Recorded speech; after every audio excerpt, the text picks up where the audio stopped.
Tonight, how does Yale Dining make 14,000 meals with just 40 people? Stay tuned for an inside look at our brand new kitchens and the high-tech machines that make it all possible. Plus, learn why some seniors are checking off their application lists while others are checking off their Yale bucket list. Stay tuned for these stories and more. It's your Yale, your week, and your news.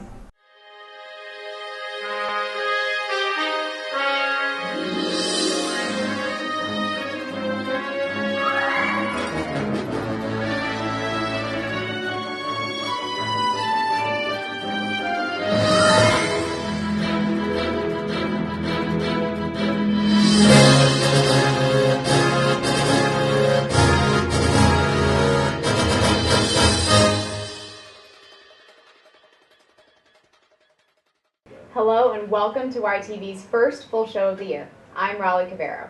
To start, we'll go to Madison, the newsroom, with your week's top headlines. Thanks, Raleigh. When we left last May, it looked like the activity fee, as we knew it, was changing too. Most expected it to rise over the summer after the YCC voted an increase from $75 to $125. But this week, the administration told the YCC that it will remain the same. Last year's YCC vote left the decision to raise the cost to the dean's office. They said they did not feel comfortable taking action while students were away for the summer. The dean's office recommended that the YCC publicize the issue this semester. Across the Ivy League, the average student activity fee is $160. On Tuesday night, several hundred Yaleys braved the heat and humidity in Woolsey Hall to hear Reverend Al Sharpton debate with the Yale Political Union. The former presidential candidate argued for the abolishment of the death penalty. Sharpton opened the debate, and afterwards, various YPU party representatives took the stand to give their own arguments. Sharpton is currently the host of Politics Nation on MSNBC.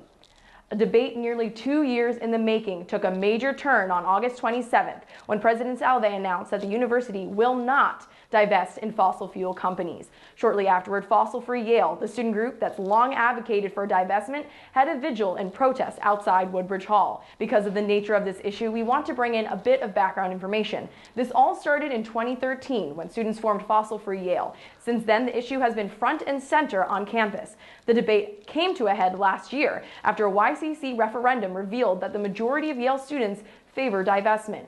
In response, the Yale Corporation's Committee on Investor Responsibility spent several months considering recommendations and deliberating the matter.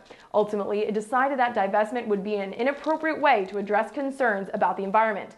Salve timed his announcement against divestment with a number of new sustainability initiatives. That's it for this week's headlines. Back to you in the studio. Thanks, Madison.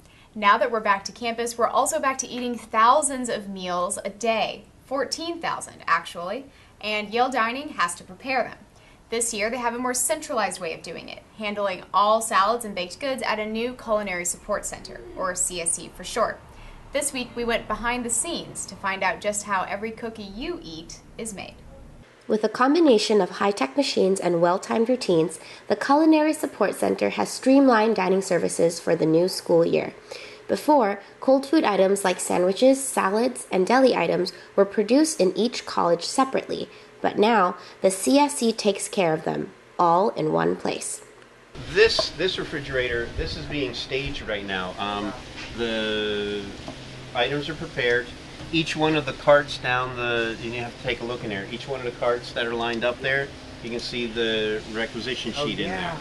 So they're getting all ready. So tomorrow morning they'll go out to the residential unit.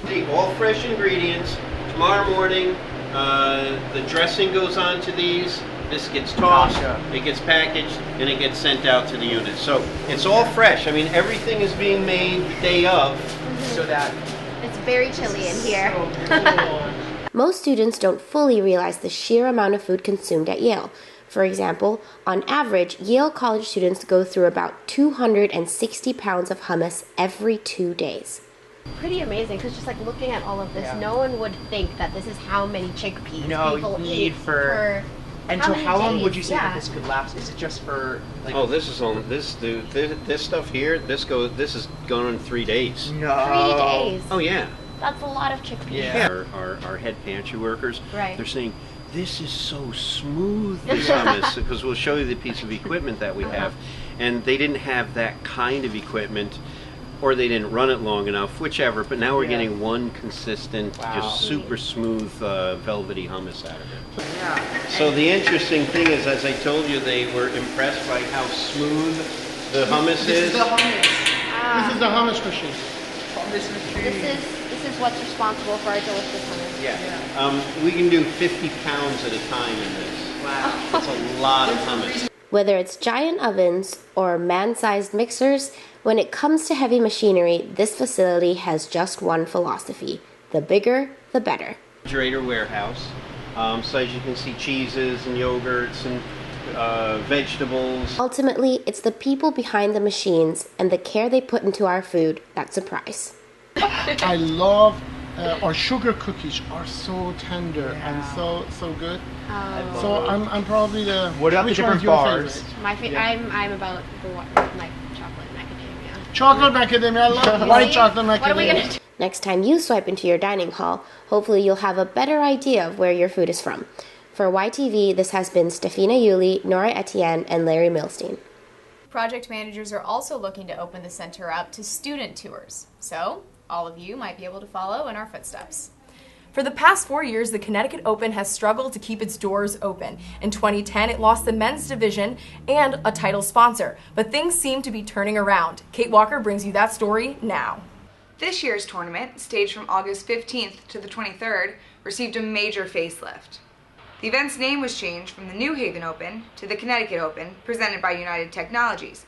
Last year, the city almost lost the tournament to Winston-Salem before Governor Danelle Malloy stepped in, spending over $600,000 to ensure Connecticut's rights to the tournament. The newly renamed and revamped tournament saw an increase in attendance for the first time since 2005, drawing almost 1,400 more attendees than in 2013. As one of the tournament's 5 major sponsors, Yale played an important role in guaranteeing that the tournament remain in New Haven, and for good reason. There's all kinds of intangible community pride that go along with a large-scale international sporting event. Not only is the tournament a source of pride for the community, but also much more. A 2008 study determined that it was responsible for $26 million in revenue, and the addition of 300 jobs. So they're all using our hotels, they're eating from vendors in New Haven, they're shopping in New Haven.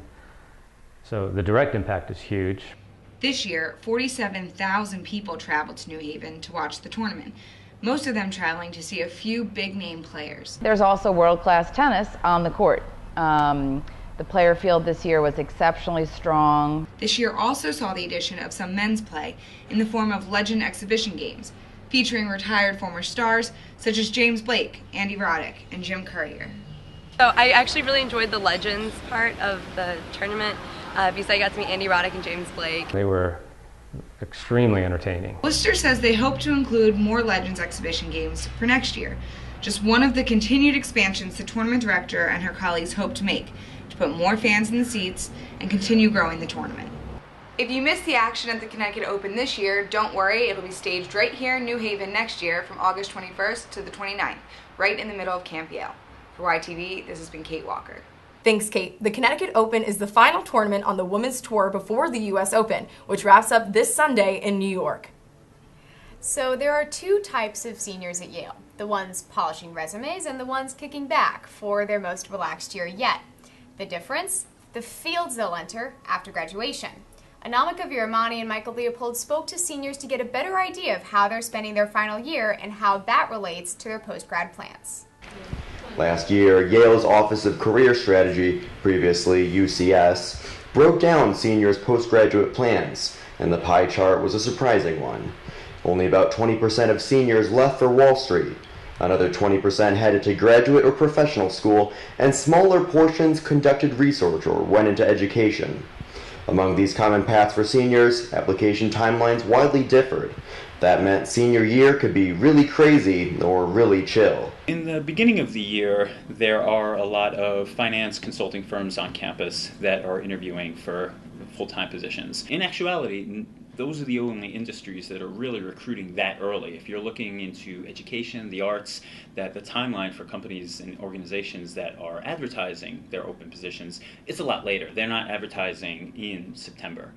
Finance and consulting students are often among the most relaxed seniors. Many are able to secure post-graduation jobs upon finishing their junior summer internships. I know some friends who know where they're going by fall break. So those are the lucky ones, but some people just keep finding.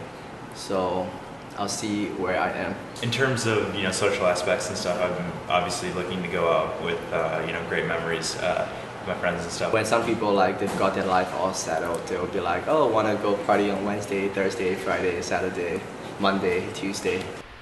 But most seniors interviewed are still determining their post-graduation plans. I planned my senior year such that I don't have a lot of extracurricular activities. So that way I have more time open to apply to jobs. Yet even those who will be applying throughout the year say they don't feel the increased stress will darken their final year of college. I've challenged myself every year here at Yale, so I think that I'll be able to handle it, and I think that I've done enough prep work on my applications that I won't have to hugely stress, or I won't be rushing to meet any deadlines, but it's definitely going to be a good amount of work. I hope to have everything finalized by the first semester so that in the spring it's time to finally enjoy senior year. Even with months of applications and planning, the 5 seniors interviewed acknowledged that their plans may change quickly. I don't even know if this will be my finalized plan. This could change tomorrow. It definitely has changed a couple times, but I think it's going to be exciting. The Office of Career Services offers advice for seniors looking to navigate the job, graduate school, and research process. Even if you come in to the Office of Career Strategy and say, I don't know what I want to do. I don't know if I want to go to grad school. I don't know if I want to work. That's fine. That's a perfect time to come in, and at least getting some clarity there will help students to feel less stressed. For those unsure of what the future holds, it's comforting to know that 62% of seniors in the class of 2013 secured their full-time position in the second semester of senior year, and over a quarter secured that position in March or April of senior year. For YTV, this has been Michael Leopold and Anamika Viramani.